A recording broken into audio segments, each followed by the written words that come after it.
Hey, what's up everybody? It's David here. So today I want to talk through what my financial plan would look like just from an overall high level.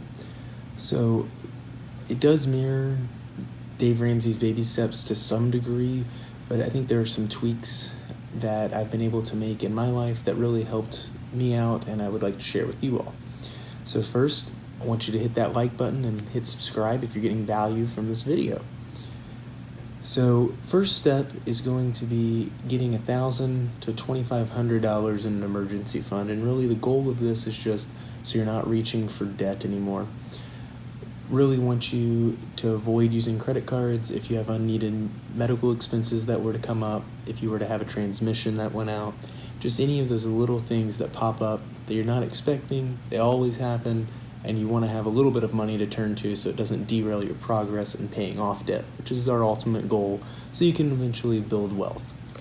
Now, during step one, I also do want you to continue to invest in your retirement, but only up to what your employer matches. If it's 3%, put in 3%. If it's 6%, put in 6%. And what this is going to do is it's going to allow you to get free money. So as you can see in the example here, let's say your employer was to match $5,000 a year. So if you were to put in $5,000, employer would put in $5,000. So what this is going to do is, let's say it takes you 3 years to pay off your debt. That's $15,000 that you've put in, and that's $15,000 your employer is going to put in. And you can see the numbers that you get from the growth there. So you're getting $15,000 of just free money from your employer plus the interest that you're gaining. So this is really a no-brainer, and one that I don't want you to unplug from by completely cutting off retirement while you're paying off debt. So then your second step is going to be paying off all consumer debt. So everything but the mortgage in this case. Now, Dave Ramsey would recommend that you use the debt snowball. I think that's a very valuable method. It's very good if you have issues paying off credit cards every month. If you have some of these really bad debts, then I think the snowball method makes sense. You get the small win. It's helpful. But really what I like is the avalanche method, which is when you pay off your debts starting with your highest interest rate, working your way down. So regardless of what the principal is, you're really just looking at your interest rate, knocking out that highest interest. It's going to save you the most money over the course of time that you're paying off debt.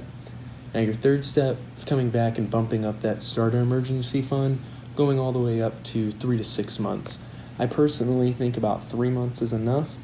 Reason being, if you have multiple streams of income, you're really going to be protected from this. And at this stage in the game, you're so used to living off way less than you make because you've just been in that debt payoff journey that I really think 3 months is going to be enough. But I wouldn't want to see more than 6 months in the bank.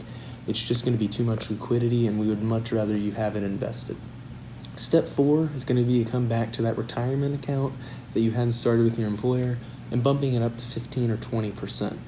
15, 20% is the magic number because it allows you to do some of these other steps as well and ultimately get you making large enough steps and progress towards your retirement that you keep motivated and keep investing.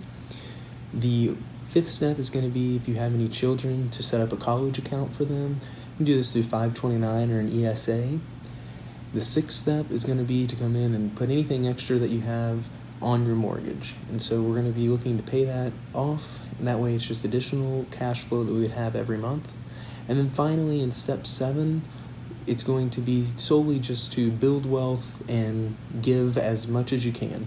So what we're looking to do here is really to max out all retirement accounts, anything that's tax sheltered, so any HSA accounts, your IRA accounts, your 401ks, and then just doing other investing from there, and then letting that money continue to grow and work for you. You could look to do rental properties at this point, in cash of course, not wanting to take on any more debt.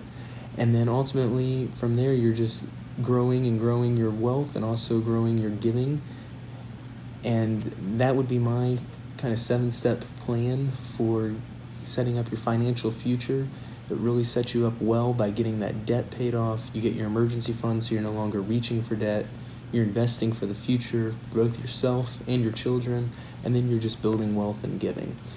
So again, hopefully you enjoyed the video. If you've got value out of it, please subscribe and push that like button, and we'll see you next time.